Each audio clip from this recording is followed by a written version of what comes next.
And I'm Rihanna, and welcome back to Fresh Off the Broke. Fresh Off the Broke is about personal experiences growing up Asian American in a predominantly white community, Asian media, and Asian pop culture in general. Race has always been a sensitive topic. Every day there are debates over race. With our podcast, we intend to shed light on the experiences of first-generation Asian immigrants, not put them on a pedestal. We understand that race isn't everything, but there should be an acknowledgement of people of color, the knowledge gap, and the racial divide that will ideally be broken. Now that that's out of the way, let's get into the episode. Today's topic is Imposter Syndrome. Now, why are we talking about Imposter Syndrome?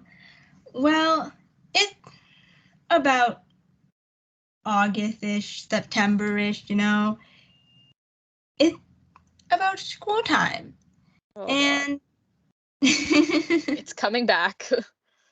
Back to school season.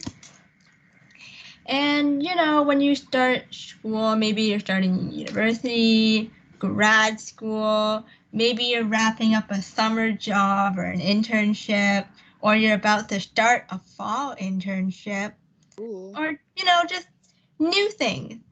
And during those times of life, sometimes people, some more than others, which we'll get into, will experience something called imposter syndrome, where they feel as though they don't deserve their achievements or they don't deserve to be in the space that they so earned to be in, which is why it's called imposter syndrome, because you feel like an imposter. You feel like you somehow faked your way there, somehow just got in and no one knows that you're secretly a fraud.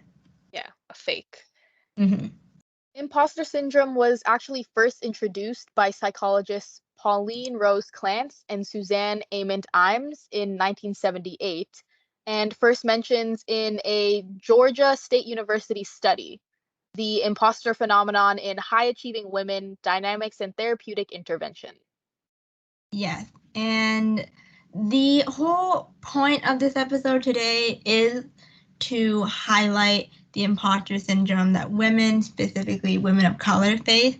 As Rihanna and I are both women of color. Mm-hmm. And also women of color are, and we'll talk about this in more specific terms and numbers in a moment, but they are much more likely to experience imposter syndrome because of the already limited spot that exists for them in successful positions, for lack of a better term. Mm-hmm. Now that you have the background information, let's get into the numbers. Yes. So first, I'm going to start off with more specific numbers in terms of the imposter syndrome that women face, because in a sense, that's where it starts, because, as we've mentioned in past episodes, and also as it's been established by quote-unquote society, there is a discrepancy between men and women in the workplace, in basically every field. And so due to, like I said before, the limited spots that exist for women of color and adjacently women, that leads to imposter syndrome, because people feel, oh, well, there's already limited spots. Maybe it should have gone to someone more qualified or someone that's better than me, because I'm not good enough for that. And so I have two statistics here from a KPMG study, the first one being that 75% of executive women identified having experienced imposter syndrome at various points during their careers. Now, executive women, the context of this study is very much in a business sense, a business workplace in the corporate world. And so when you think of executive women, you can think of, maybe a president, a manager of some sort, a board member, and so on. And along with that, 6 in 10 executive women told the conductors of the study that promotions or transitions to new roles were the time that they most experienced imposter syndrome. And that plays into what I said earlier, excuse me, where when someone is starting a new stage in your life, that focuses on a promotion, for example, when you're going into grad school or something that is more competitive, that you have to sign up for, you have to work towards, it's very easy to feel imposter syndrome because once you get it, you feel, well, I guess it's easy because I got it. Focusing on the families of people who experience imposter syndrome, there are actually like some studies done on similar characteristics or common characteristics of quote unquote imposters' families. And Mm-hmm. from a 1985 study done by Clance, they realized that common characteristics of these families include priority of intelligence and success, lack of positive reinforcement, disparity between feedback received from the family versus feedback received from the outside world, and perceptions of imposters that their interests and talents deviate from their family's interests and talents. I can already kind of relate, and we haven't even gotten into our own personal experiences yet. So Well, we'll I talk mean, about that later. yeah, with this, the point of having the studies is to have more concrete black and white information that's been done by people in the field of psychology and whatnot, because we can share our own experiences, but our experience deviates from other people's experience. Yeah. And so having numbers or in a more generalized manner, common trait, it's easier for people to decide whether or not they do identify with that. Because you and I could, and we will, go into our journey or how we feel about imposter syndrome, but that is just us. Yeah. Like, not to be all deep about it, but every individual person has their own very individual experiences, even if it contains common traits with other people Mhm. or it reflects some trope. So, similar to common characteristics, there's an adolescent adult parenting inventory, also known as AAPI, created by We love that. yeah, created by Bavolic in 1984 that contains 4 subscales, and these subscales are commonly found in the parents of imposters. So, they include role reversal, which children are obligated to comfort and care for their parents instead of their parents doing it for them. Hashtag filial piety. Yes. The next one is empathy, or rather, a lack of empathy towards the child's feelings. The third, Yes. inappropriate developmental expectations. And the last one is corporal punishment. So, an example would be the use of spanking. And this, like, they found that Asian American mothers, compared to European American mothers, used all 4 more. Mm-hmm. Like you started off, these reflect and relate a lot to the first 4 that you were already talking about. Mhm. For example, lack of positive reinforcement, empathy, or rather a lack of empathy towards the Yeah, child's feeling. They all connect. yeah. Reminds me of that. That meme of the astronaut, the 2 astronauts in the moon? Like, so it was this all along. It's Always always has been. been. Yeah. Maybe I'll throw that up there for Oh god. the the YouTube audience to see. Yeah, I'm gonna do that. So there will be a picture on the screen right now if you're watching on the YouTube version, and it is this very complex graph chart, flow chart, I'm guessing. And this is done by Clance in 1985 again. And it's called the imposter cycle. So to describe it, it starts off with imposters are first assigned to an achievement related task, and that leads to anxiety, self-doubt, and or worry. Then imposters either overprepare or procrastinate on the task. Once the task is completed, they will feel a temporary burst of relief, meanwhile discounting any positive feedback by attributing their success to effort or luck. The feeling of relief dissipates eventually, and imposters will begin to feel like frauds. They'll doubt themselves and may begin to feel depressed or anxious. I think it's funny that you stumbled on that word. Yeah. Not to be that person. And then the cycle repeats. That makes sense. I've seen that a lot. Yeah. And we'll get into this in the personal experience section. I don't personally relate to the two over preparation or procrastination, but I've seen that a lot because they say it comes with perfectionism, that you will procrastinate because you're afraid that you're not going to execute it the way you wanted to. And then there's the other side of that where because you're a perfectionist, you will overly prepare by preparing all these things that you don't need or you might not actually have to think about. What about you? Have you seen that? I mean, that pretty much describes me. So yes. I mean, even that's an even closer look, you know? Yeah. A little too close, if I do say so myself. Too close to home. Yeah. But that's what this is all about, people. Come on. So comment down below if you relate. Yeah. Don't we all, even a little bit? Maybe we don't.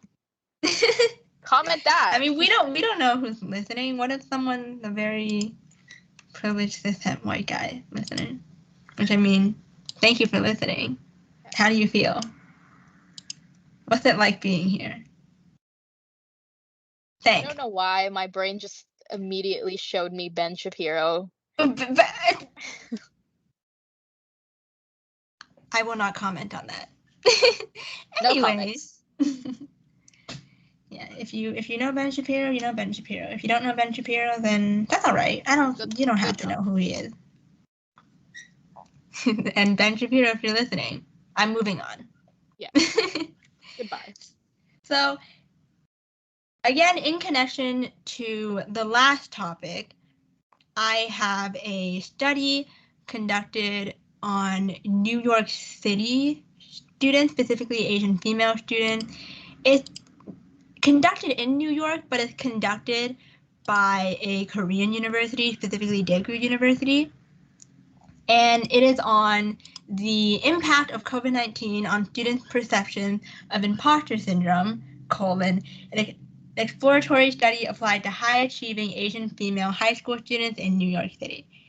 Now, I think this makes a lot of sense because when people think of New York or similar cities, they think of the hustle, the grind, because you have Fifth Avenue, Fortune 500 companies. Oh, man. Wall Street. Oh, man. And so it makes a lot of sense that when you think of New York, you think of hustling, the hustle and bustle, grind culture. And with the Asian identity, you have the model minority myth, which of course doesn't only apply to Asian people, but that's the lens we're using right now. And then we have high school students, which are very often anxious, agitated, nervous for what's next to come in life. And then you have the female identity, which ties into the earlier female imposter syndrome because of the limited spots that exist for them. And so, one last note. The high-achieving students, they were split into two groups. One where they came from specialized schools, so that could be a science school, a math school, or just a STEM school, or they didn't really mention anything about art, so I'm assuming that the high-achieving specialized schools probably wouldn't fall into the art category because people typically associate being smart with STEM. Yeah. I don't think that way, but I feel like that's probably where the study is going. And then the other half, they came from regular schools, so schools that either didn't have a specialized program or these students weren't in the specialized program.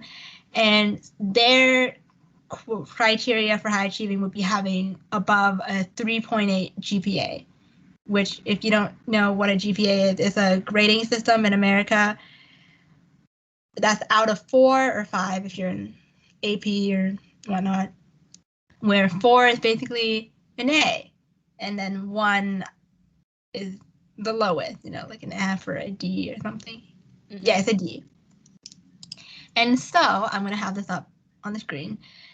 Right off the bat, with imposter syndrome, the average, so it's out of a 5-point system. It's kind of like previous episodes we've done where we talked about studies.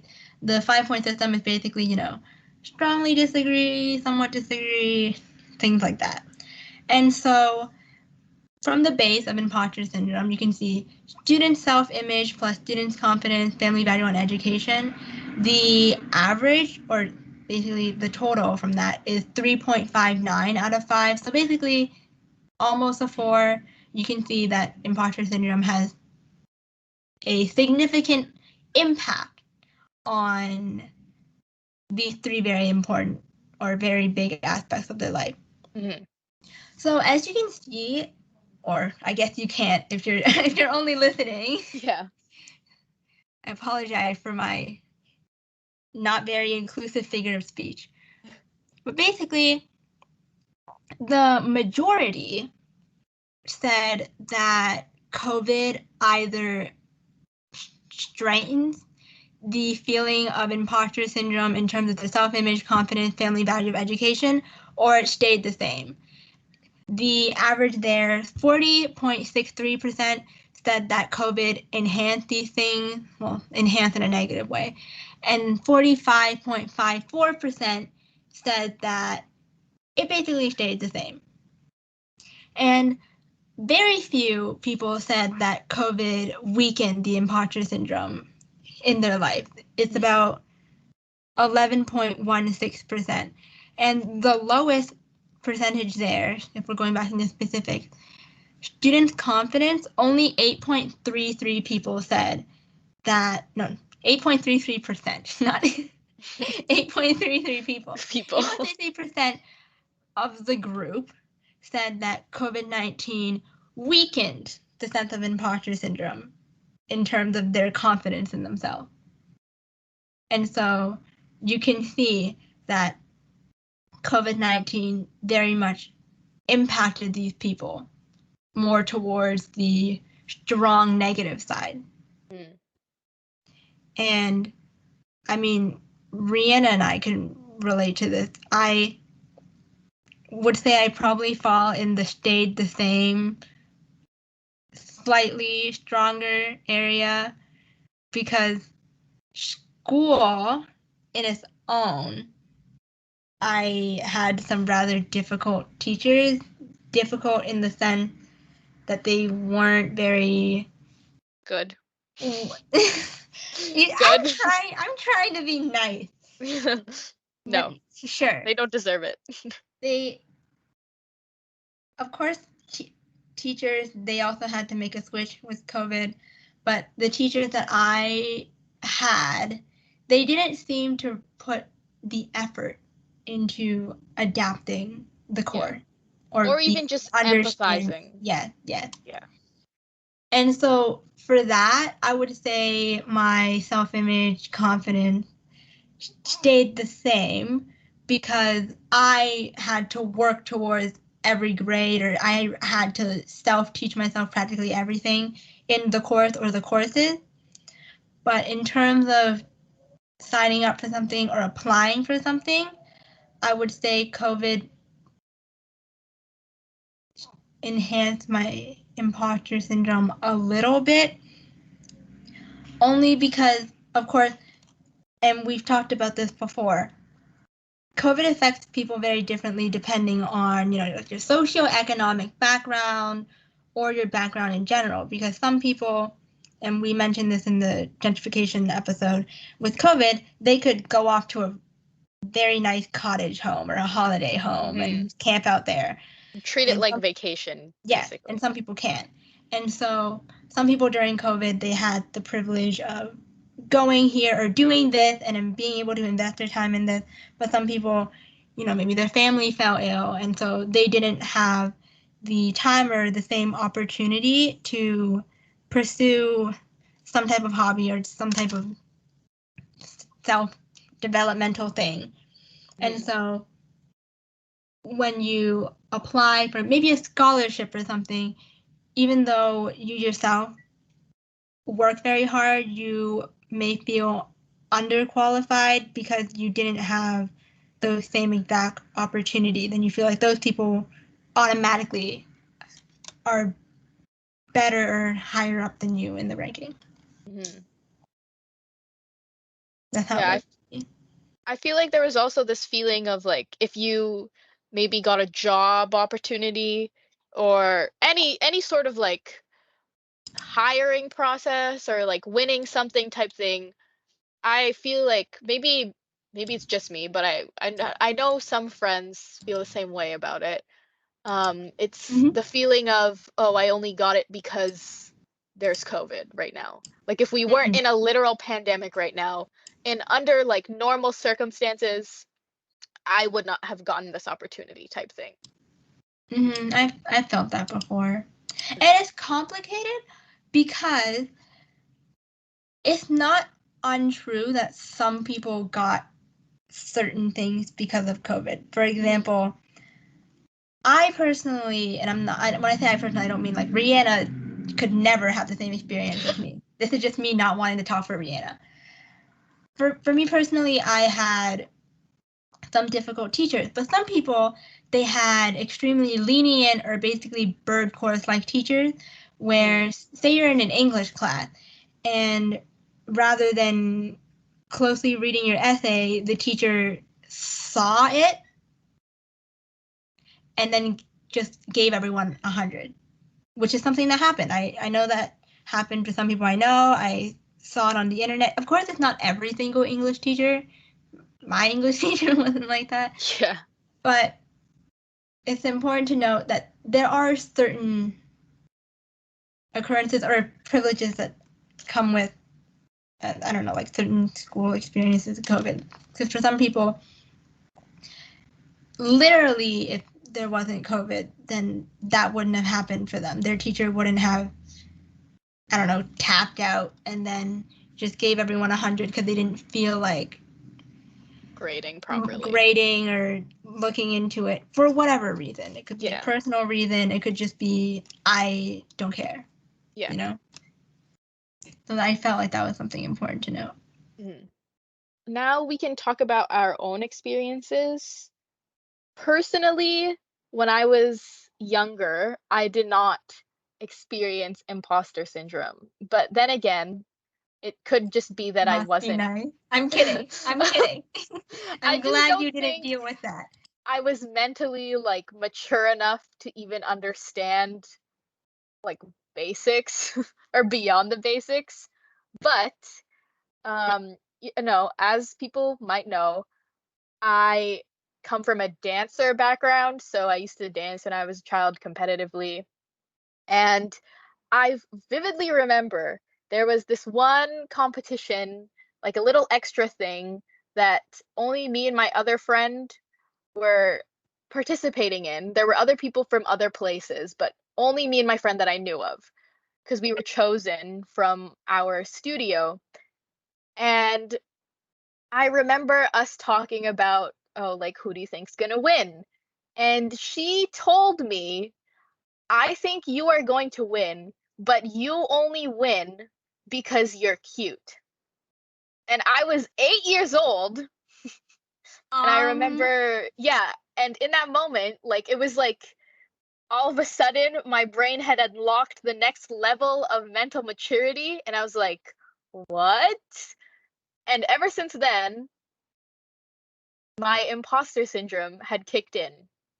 So every time I won an award, even to this day, anytime I've had an achievement, I'm like, did I actually win this because I deserved it? Or did I win it because, like, pity points or only because of this? uh-huh. And that especially happens within, like, the dance side of my life, Mm-hmm. just because that's where it all started, I guess. Maybe that's how that works. But, That is indeed how it works. yeah, I mean, like even this year I won an award for dance, but that she deserved. Thank you. But like, see, to me, I'm like, I don't even know if I deserve this. I only feel like I won it because like I did the final project when some other people just didn't because they didn't want to do But more that's a work. redeeming quality. Is it okay, It let's shows not get into initiative. It shows initiative. Listen, no, I'm getting into this. this. Rihanna's dance teacher, she's not her dance teacher's favorite. And so her dance teacher gives her favorite students more attention than Rihanna. But the thing is, Rihanna has high grades in dance.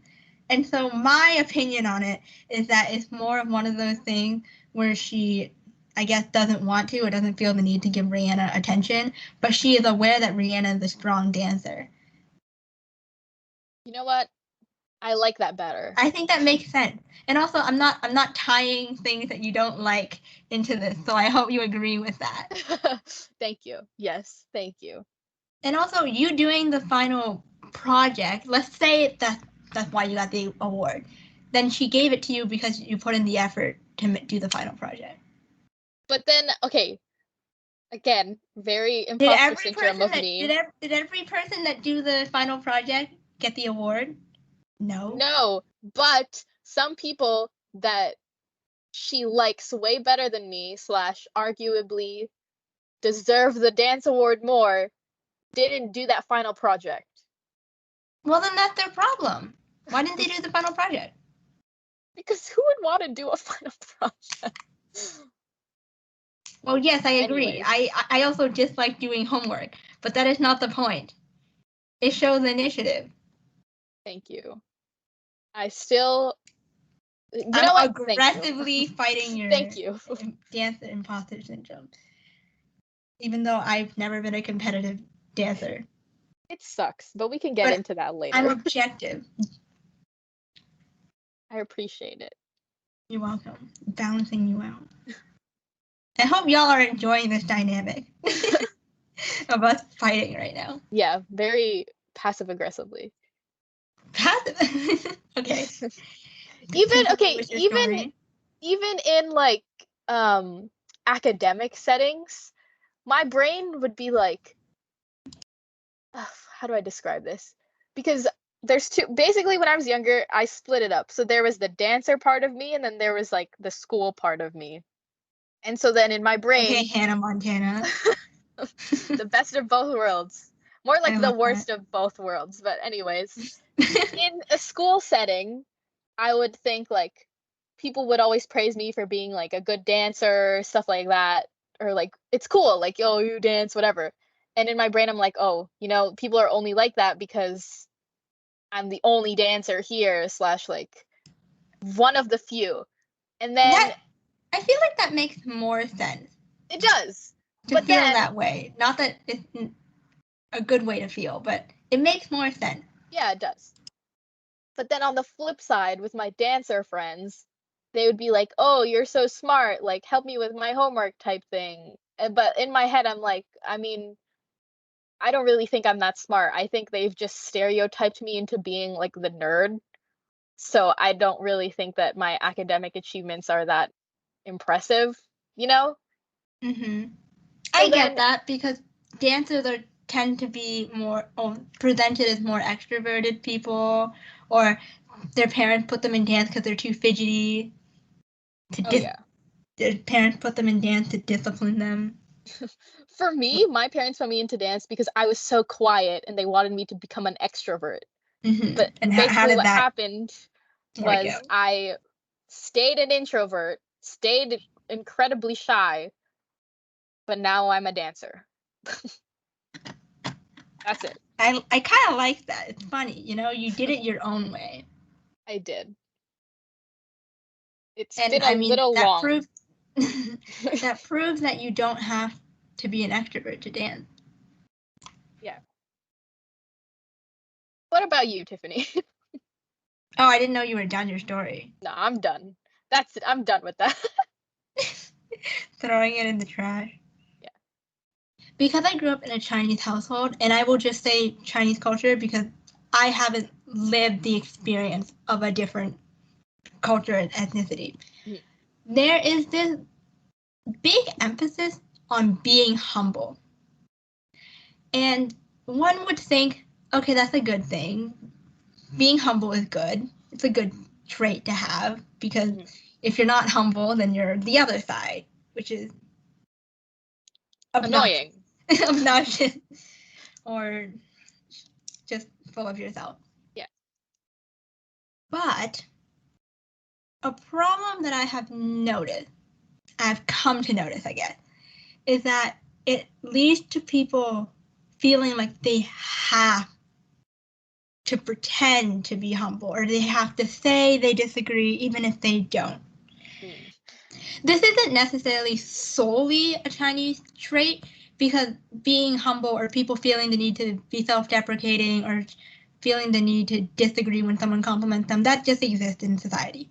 But the thing with Chinese people is that when someone compliments you or something like that, it's almost like you're absolutely obligated to say, oh, where? What are you talking about? And I just feel that presence, or that need, much more strongly in this culture, as opposed to North American, Western culture, per se. And so that affected me a lot growing up, because I would feel, and the thing is, of course, I didn't know what imposter syndrome was, or there was a word for it at the time, but I would feel the need, if someone complimented me, I'd be like, oh, no, it's not like that, or no, it's not that great, or it's not whatever, even if maybe I did feel that way. And it comes that there are people that fake it. And when I say fake it, I don't mean the whole like fake it till you make it, whatever. There's people that pretend being humble. That exists globally. People that pretend to be humble so they seem like they're a better person, more human, and all the other good things, I guess. And I vividly remember this one experience I had that ties into this, where I was having dim sum, which we love dim sum. Come on. Yeah. Right. And my family, we bumped into someone that my dad used to work with, and his wife. And when we were bantering or having small talk, the person that my dad used to work with, his wife, was asking me about school, kind of complimenting me and saying, oh, you must be very smart, or you must be doing very well in school. And she would ask me questions like, oh, how well are you doing in school? Or are you doing well in your classes? Do your classmates think you're smart? Questions like that. And at the time, I answered very neutrally. I didn't say anything like, oh, no, I'm the dumbest person, or I could never be the smartest. And I also didn't answer in a way where I was saying, yeah, I'm the smartest person in my class. Everyone knows that. Because both ends are very untrue. Yeah. I would say things along the lines of, oh, yeah, I mean, I get that sometimes. Sometimes people say I'm smart, or, oh, I've gotten an award here or there, something like that. I didn't really assign a specific value or emotion to it. And I thought that was fine. But at the end of the conversation, or near the end, she told me that I needed to be more humble. Oh my gosh. And it wasn't stated as a joke. She just said I needed to be more humble. Now, the relationship that we have with each other is already, well, maybe not relationship, but my view of her and the person my dad used to work with isn't all that positive, because they're not the best of people. I'll put it in that way. And so I kind of expected her to insult me anyway. I thought it was weird that she was complimenting me in the first place. I thought maybe she wanted to get something out of it. I don't know. Maybe she wanted to be seen as a good person. And so her saying that I needed to be more humble really confused me, because I thought that I was being very neutral about things. And I don't know if you can equate being neutral with being humble. But if you were to specifically look for whether or not I was being humble, I would say that I was closer to being humble than the other thing. Yeah. I from what I hear about this conversation, I agree. I feel like you were being humble, just in general. And it just made me feel really weird because why are you complimenting me? Why I already originally thought it was weird, but then it wasn't as if I said something like what I said earlier, where, oh yes, I'm the smartest in my class. Everyone knows this. I can see it, or something like that. I was just saying, oh yeah, I get that sometimes. Sometimes people say I'm smart, or yeah, I've gotten an award here or there. I didn't say I was the best. I didn't say I got every award, which I didn't, which is somewhat important to the content. Yeah. And so it was just a really odd experience for me. I strongly disagreed with the statement that she made, and I felt weird about it for the rest of the day. And I feel weird about it talking about it now. I don't know why she acted the way she did. I don't know what she wanted to hear from me. I don't.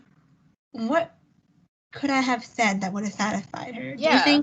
Do you think she would have wanted me to be extremely on the other end where I say no, I'm stupid? I mean, from what I hear, it sounds like any answer you give would be the wrong answer, I you know? agree. I feel like she would have been like, "Oh, like why are you being so self-deprecating? Like you need some confidence." Yeah, she would probably say that. She would probably say something like, oh, you should have more faith in yourself. Or she would maybe believe me and be like, oh, I guess maybe you're not that smart. Okay. Yeah, Which, all right. that's less likely. Whatever helps you sleep at night. So that was something that affected me. But I wouldn't say it affected me in the sense that it made my imposter syndrome way stronger. But it just added to this weird criteria in this head, not in this head, in my head. In my head, where I felt like I had to act a certain way when something good happened or someone said something about me. Mhm. And I don't know, it's a weird combination of things because I had a similar experience to you about where you said you were the only dancer.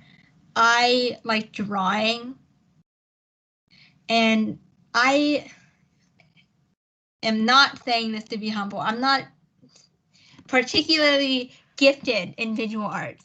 I'm saying that objectively. Okay, I will not comment. Listen. And so it was kind of a two world thing where when we're in art school, people would think I'm more academically gifted, and then with quote unquote regular people, they would think I said that very loudly. I apologize. I hope that didn't break anyone's ear immersion in the episode. But there was that two world thing. But at the same time, I wasn't someone that got a lot of awards anyway. I did get some awards, but I wasn't someone that got a lot of awards. We kind of talked about awards in a past episode. And it's weird because I definitely experience, and to this day still sometimes deal with it, where I feel as if maybe someone else should have gotten this or maybe I didn't deserve it. Because it's one of those things where sometimes you feel like you deserve something because Mhm. you're hardworking or you think you have the skill, but then you have never or rarely ever get it. And so when you get it, you feel like something happened Yeah. that led to that. There was a glitch or something else played into it. And so it was just a weird combination, not weird, but there's just a combination of a lot of things. There's this weird humble culture, this obligation to always downplay what you do. There's this two world thing where, The worst okay, of both to worlds. people that don't care about visual arts, I'm good. To people that care about visual arts, I'm smart, traditionally academically. And then there's the time where I feel like I deserve something and then I get it and then I don't feel like it was natural. Mhm. And it's a lot. It is. It's a lot to unpack here. And another part of it kind of ties into humble culture. What you said earlier about the studies, about lack of positive reinforcement, that was something that I dealt with. My parents, I believe I've mentioned this before, where they think the least of me, but they expect the most of me. But the thing is, when I get things, they aren't excited at all. And so, in turn, I became much more neutral about my achievement. And I mean, I guess it also kind of just ties into the disparity between feedback received from the family versus feedback received from the outside world.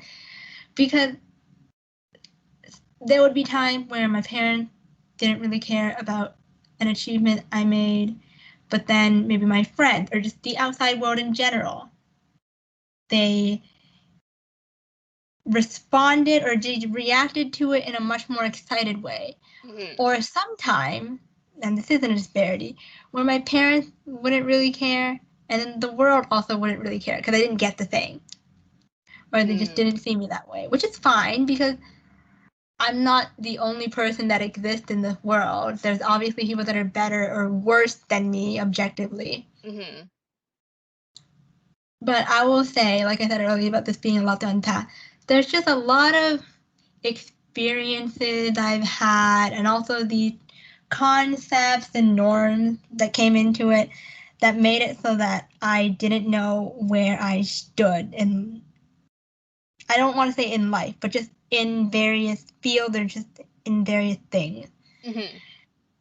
And over time, and you kind of already saw elements of this, I have become much more objective and neutral about my experiences, which is both a good and bad thing. I try to be objective in the sense where if I am performing better than people, then okay, maybe there's a reason why. Maybe it is me. Because there's proof in the pudding or the proof in the numbers. Yeah.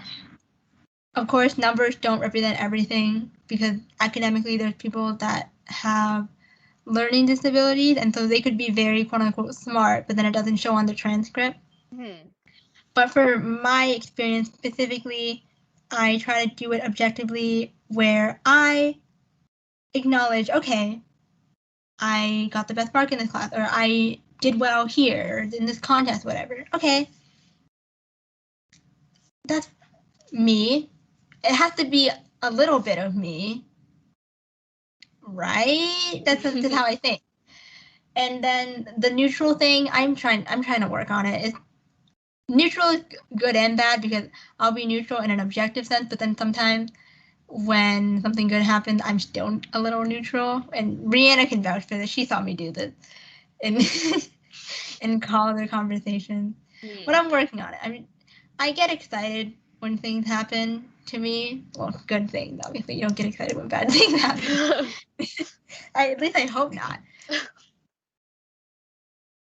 And it's a long journey. I feel like I've come a long way. I used to let the whole humble culture play a lot into my life.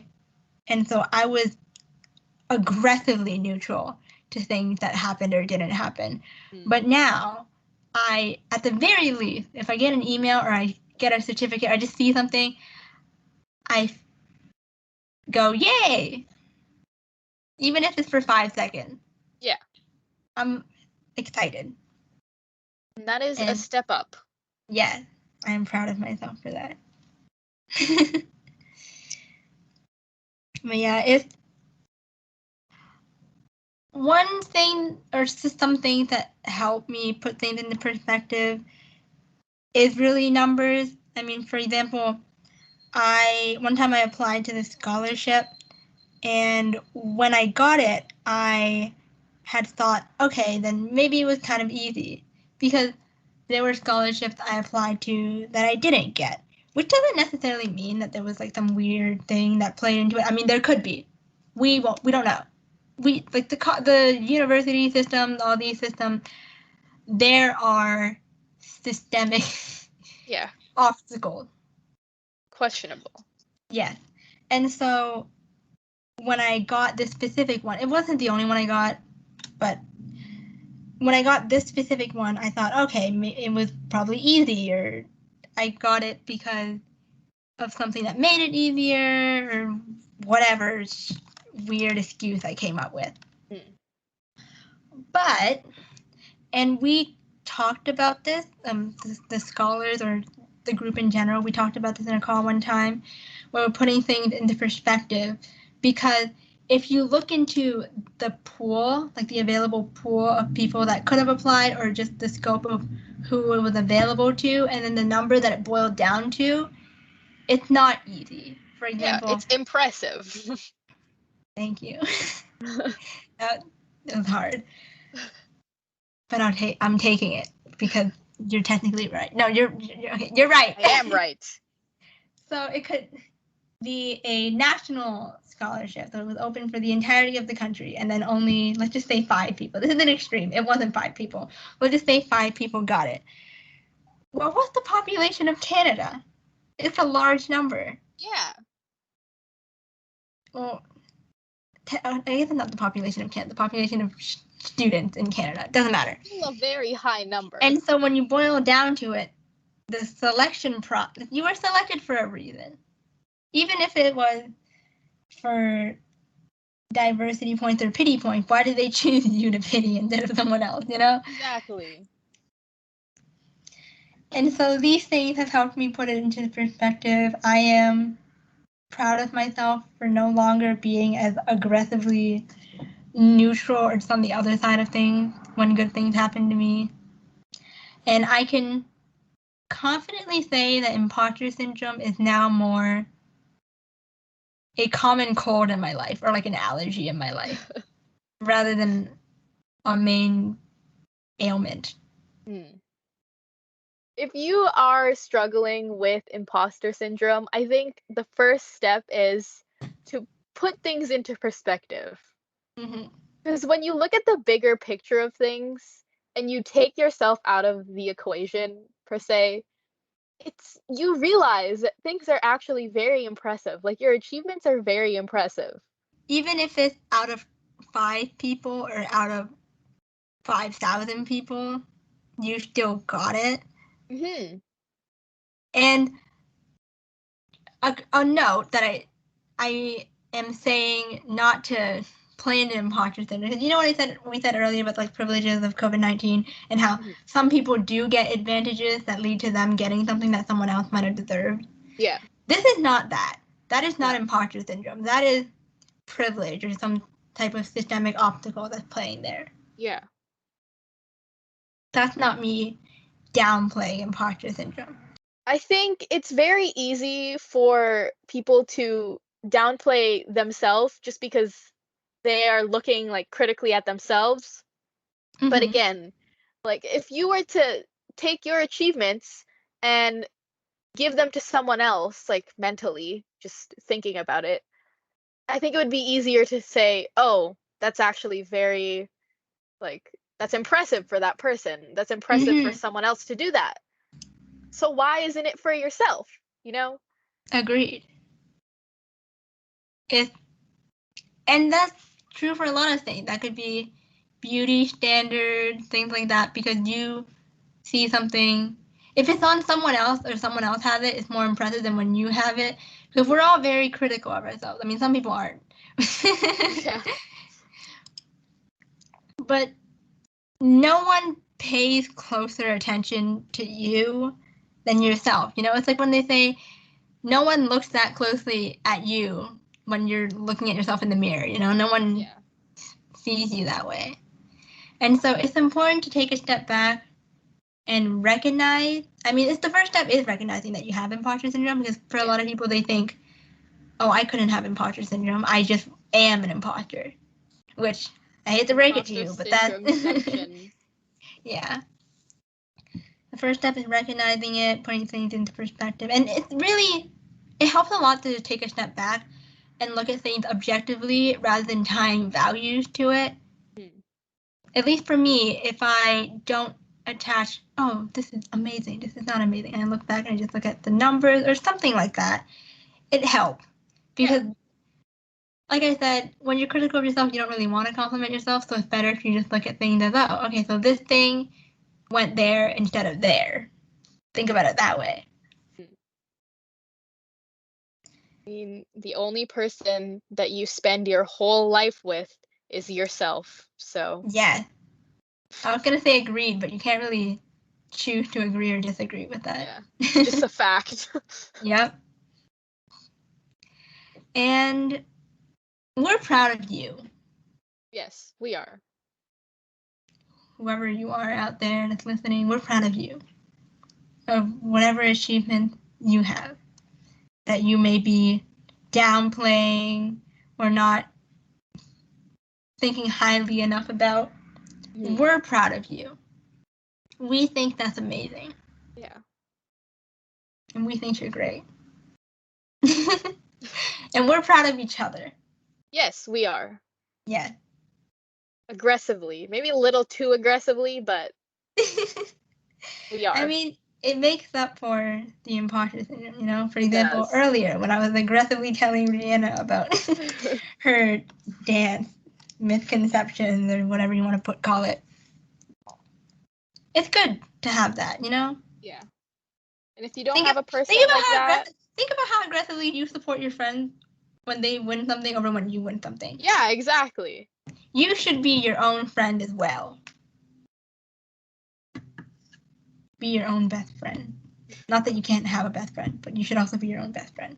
Because like Rihanna said, or let the fact be known that you spend your entire life with yourself. Or I guess that's the only person that you spend your entire life with. Finger snap for deep talk. No. As always, and I will continue saying this till the end of time, thank you for tuning in. We're proud of you for tuning in. Yes. We're proud of you for seeing this title and thinking, maybe this applies to me. Because that's the first step. And so you should leave a comment about that. Or about anything else in the episode. Maybe you read one of the studies and you have some insight. Maybe you have a similar experience to Rihanna or myself.